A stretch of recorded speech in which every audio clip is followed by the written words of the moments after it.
Hello friends, स्वागत है आप सभी का एग्ज़ाम प्लेटफॉर्म में। जैसे कि आप सभी दोस्तों को पता है कि रेलवे ग्रुप डी का जो एग्ज़ाम 17 अगस्त से जो चल रहा है, तो वो और 3 दिन का एग्ज़ाम शेष है, जो कि आपका एग्ज़ाम 6 अक्टूबर, 7 अक्टूबर और 11 अक्टूबर, जो कि 3 दिन चलेगा। उसके बाद लगभग फाइनली जो है ग्रुप डी का एग्ज़ाम समाप्त हो जाएगा। जैसे कि आप सभी दोस्तों को अभी रेलवे की तरफ से नोटिस भी प्रोवाइड किया गया है कि जिसका पीटी और आंसर की, उसके बाद डीबी वगैरह, उसके बाद ज्वाइनिंग लेटर कब तक आएगा, सारे इसमें बताया गया है। तो लगभग आपका जो है फाइनली 2023 में मार्च तक आपका जो है क्लियर कर दिया जाएगा, सबके हाथों में ज्वाइनिंग लेटर पहुंच जाएगा।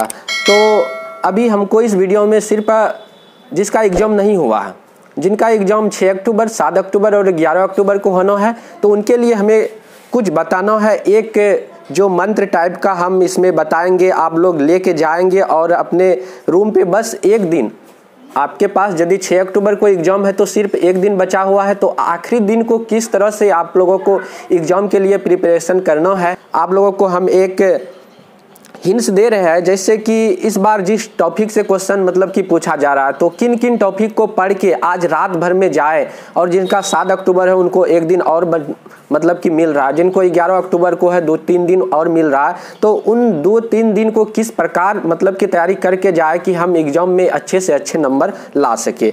तो इस बार जो है सबसे अधिक यदि साइंस की बात करें हम लोग, रासायनिक अभिक्रिया, जिस तरह से उसमें ऑक्सीडेशन हो गया, रिडक्शन हो गया, उसके बाद एक रिएक्शन दे दिया जाता है, उसको बैलेंस करना पड़ता है, तो उस टाइप का एक क्वेश्चन रहता है। उसके बाद आपका विस्थापन हो गया, जो कि डिस्प्लेसमेंट, और उसके बाद डबल डिस्प्लेसमेंट, उससे भी क्वेश्चन रहते हैं। उसके बाद ऑक्सीकरण अपकरण, उसके बाद आपका हो गया एक बैलेंस करने से। तो रासायनिक अभिक्रिया से इस प्रकार का क्वेश्चन आपको मिलेगा, ऑक्सीकरण अपकरण, संतुलित करना, उसके बाद आपका किसमें एक्सोथर्मिक हो रहा है, एंडोथर्मिक हो रहा है, इस तरह से क्वेश्चन आपका रहता है। उसके बाद आवर्त सारणी से, तो इस बार जो है आवर्त सारणी से लगभग पीरियोडिक टेबल से लगभग हर एक शिफ्टों में क्वेश्चन आ रहे हैं। तो आप लोग जैसे कि मेंडलीव हो गया, मोसले हो गया, तो लगातार पूछा जा रहा है उससे क्वेश्चन, तो उसको भी आप लोग देख के जाएंगे।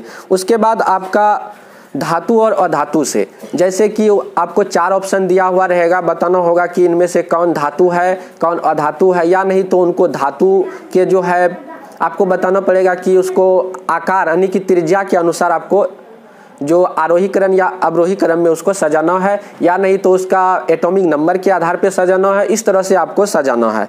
तो इस टाइप का क्वेश्चन लगातार हर एक शिफ्टों में पूछा जा रहा है। उसके बाद एक क्वेश्चन आपका एल्केन, एल्कीन, एल्काइन, तो जो एल्केन होता है आपका संतृप्त विलयन हो गया, एल्कीन एल्काइन और संतृप्त में आता है। तो इस तरह से आपको वहाँ पे किसमें डबल बॉन्ड होता है, किसमें ट्रिपल और सिंगल बॉन्ड होता है, इस टाइप का क्वेश्चन आपको लगातार पूछा जा रहा है। उसके बाद एक क्वेश्चन आपका पीएच स्केल से, जो कि पीएच स्केल मतलब कि कौन अम्लीय है, कौन क्षारीय है, इस प्रकार का क्वेश्चन मतलब कि पूछा जाता है। जैसे कि 30 अगस्त का क्वेश्चन एक था कि उसमें पीएच वैल्यू से रिलेटेड क्वेश्चन था, उसमें डबल स्टेटमेंट दिया गया था। एक था कि पीएच का मतलब कि जो उसमें पी का अर्थ होता है पोटेंस, मतलब कि शक्ति, और जो है वहाँ पे दिया गया था कि पीएच स्केल में जो वैल्यू होता है वे वैल्यू 0 से 16 तक होता है। तो वो डबल सेकेंड वाला जो स्टेटमेंट था आपका मतलब कि रॉन्ग था, तो उसमें जो सेकंड वाला जो स्टेटमेंट था 0 से 16 तक होता। लेकिन हम लोग जानते हैं, हर कोई पढ़ता भी है कि 0 से 14 तक ही उसमें डिजिट रहता है। कोई भी पीएच स्केल हुआ, जैसे पीएच स्केल का आप लोग आविष्कार भी पढ़े होंगे कि सोरेनसन ने 1909 ईस्वी में किया है। उसके बाद एक क्वेश्चन उसका अम्ल, क्षार, लवण से भी आपका हर एक शिफ्टों में पूछा जा रहा है। तो आप लोग सुनते रहेंगे कि किस किस टॉपिक से क्वेश्चन पूछे जा रहे हैं। टॉपिक को आप अच्छे से तैयारी करके जाएंगे, जरूर 1-2 नंबर आपका इंक्रीज होगा। उसके बाद गुणसूत्र से, जो कि क्रोमोसोम से भी क्वेश्चन लगातार पूछा जा रहा है। मानव शरीर से, उसके बाद एक डायग्राम से रिलेटेड भी क्वेश्चन आ रहा है। डायग्राम से रिलेटेड मतलब कि वहाँ डायग्राम दिया हुआ रहता है, पूछा जाता है यह कौन सा पार्ट है, इस तरह का क्वेश्चन रहता है। उसके बाद कोशिका से, जो कि सेल से भी क्वेश्चन लगातार पूछा जा रहा है। उसके बाद एक फार्मूला आपका हीट, यदि आप हीट का जो फार्मूला होता है जूल, H बराबर I² RT, उसको यदि याद करके जाएंगे तो 1 नंबर आपका जरूर बढ़ेगा। तो H बराबर I² RT इसका नोमरिकल भी रहता है, तो लगातार पूछा जा रहा है। उसके बाद आपका एक शक्ति, जो कि पावर, P बराबर VI होता है, इस फार्मूला को आप लोग रट के जाएंगे तो आपका 1 नंबर जरूर बढ़ेगा। तो P बराबर VI, तो उसके बाद H बराबर I² RT, ये हो गया। उसके बाद विद्युत धारा, जो इलेक्ट्रिसिटी चैप्टर का लगातार क्वेश्चन आ रहा है, तो Q बराबर आपका IT हो जाता है, इसको भी आप लोग याद कर लेंगे। उसके बाद V बराबर IR जो कि ओम्स का लॉ से हर एक शिफ्टों में क्वेश्चन आ रहे हैं, तो आप लोग इसे भी देख के जाएंगे। तो V बराबर IR, Q बराबर IT, उसके बाद H बराबर I² RT, इन सारे जो फार्मूले जो नहीं कि छोटे छोटे फार्मूले हैं, लगातार हर एक शिफ्टों में क्वेश्चन आ रहे हैं, इसे भी आप लोग याद करके जाएंगे। उसके बाद जो चुंबकत्व चैप्टर से है उससे क्वेश्चन लगातार पूछा जा रहा है। एक फ्लेमिंग के बाएं हाथ का नियम, फ्लेमिंग के दाएं हाथ का नियम, हर एक शिफ्टों में पूछा। जिसका भी एग्जाम हो गया आप अपने फ्रेंडों से पूछ सकते हैं कि किस टाइप का क्वेश्चन आ रहा। एक भी शिफ्ट में अभी तक नहीं छूटा होगा कि फ्लेमिंग का बाएं हाथ का नियम, दाएं हाथ का नियम, बायों नहीं पूछा तो दायों पूछा, दायों नहीं पूछा तो बायों पूछा, तो उसे भी आप लोग याद करके जाएंगे। उसके बाद ऑप्टिक्स और मिरर चैप्टर जो है आपका हर एक शिफ्ट में न्यूमेरिकल उससे पूछा जा रहा है। उसमें प्रतिबिंब का दूरी दिया हुआ रहता है, तो वस्तु का दूरी कहाँ बनेगा, वस्तु का आकार दिया हुआ रहता है, प्रतिबिंब का आकार कैसे बनेगा। उस तरह से हम लोग सबसे पहले मेरा काम बनता है कि जो दर्पण का फार्मूला होता और लेंस का फार्मूला होता उसे याद कर लेंगे। तो आपका दर्पण का फार्मूला हो गया 1/f बराबर 1/v प्लस 1/u, इसको रट के जाना है। दर्पण का फार्मूला क्या हो गया 1/f बराबर 1/v प्लस 1/u।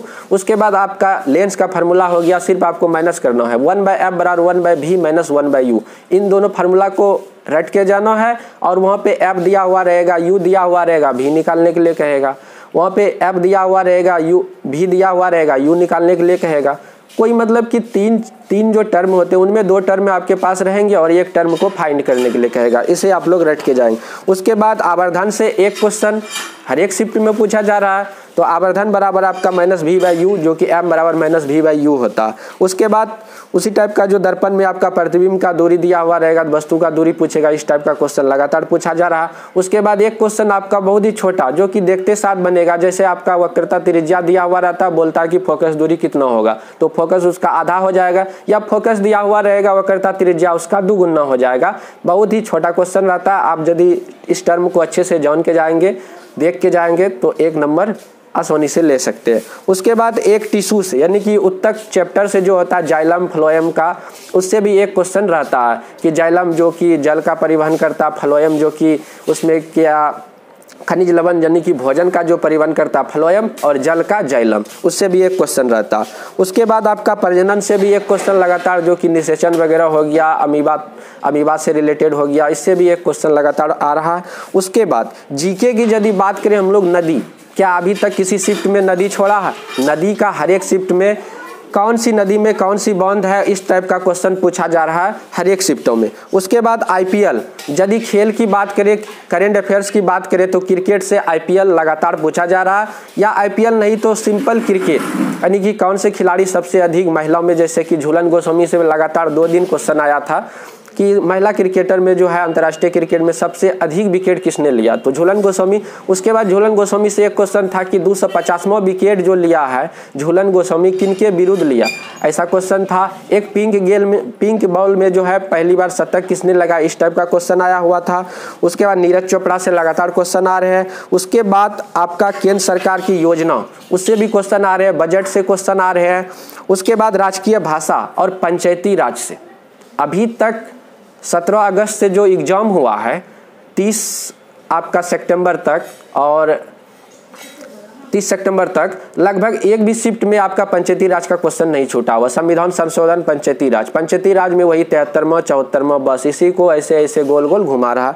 उसके बाद आपका पंचवर्षीय योजना से, फर्स्ट पंचवर्षीय योजना कब से कब तक चला, कब हुआ, पहला पंचवर्षीय योजना किस पर आधारित है, सेकेंड किस पर आधारित है, इस टाइप का क्वेश्चन आपसे पूछा जा रहा है। तो अभी हम लोग जितना बोले तो इनको आपको देख के जाना, जैसे रासायनिक अभिक्रिया हो गया उसको संतुलित करना है, ऑक्सीडेशन रिडक्शन हो गया, धातु और धातु से हो गया। उसके बाद आपका पीरियोडिक टेबल से हो गया, एल्केन एल्कीन एल्काइन से हो गया, अम्ल क्षार लवण। उसके बाद गुणसूत्र, कोशिका, हीट जो H बराबर I² RT, P बराबर VI, विद्युत धारा बराबर होता है मतलब कि Q बराबर IT, P, उसके बाद V बराबर IR।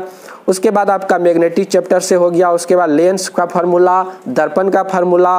उसके बाद आपका आवर्धन से हो गया, लेंस की क्षमता P बराबर 1/f हो गया, इससे आता है क्वेश्चन। उसके बाद जाइलम हो गया, जाइलम फ्लोएम उससे भी क्वेश्चन रहते हैं, प्रजनन से क्वेश्चन रहते हैं। आईपीएल आपका क्रिकेट का फेवरेट जो टर्म है, मतलब कि टॉपिक है, इस बार हर एक शिफ्टों में पूछा जा रहा। उसके बाद केंद्र सरकार की योजना, राजकीय भाषा और पंचायती राज से भी लगातार हर एक शिफ्टों में क्वेश्चन आ रहे हैं। उसके बाद पंचवर्षीय योजना, तो पंचवर्षीय योजना से लगातार पूछा जा रहा। तो आप लोग आज भर टाइम है, तो जिनका 7 को है तो उनको और ज़्यादा टाइम है, और जिनको 11 को 1-2 दिन अधिक टाइम है। तो आप लोग इस 2 दिन को किस तरह से आप अपने तैयारी में लगा देंगे तो आप लोग पर निर्भर करता है। बट अभी हम लोग जितना बताए इन टॉपिक को आप लोग अच्छे से करके जाए तो आपके लिए अच्छा रहेगा। तो सबसे पहले आप लोग अभी तक एग्जाम प्लेटफॉर्म को सब्सक्राइब नहीं किए दोस्तों, तो सबसे पहले एग्जाम प्लेटफॉर्म को जरूर सब्सक्राइब कर ले। मिलते हैं हम लोग अगले वीडियो में। तो उसके बाद जैसे ही 6 अक्टूबर का एग्जाम फर्स्ट शिफ्ट का समाप्त होगा, हम सबसे पहले आप लोग के पास रिव्यू लेके आएंगे। तो धन्यवाद, जय हिंद, जय भारत।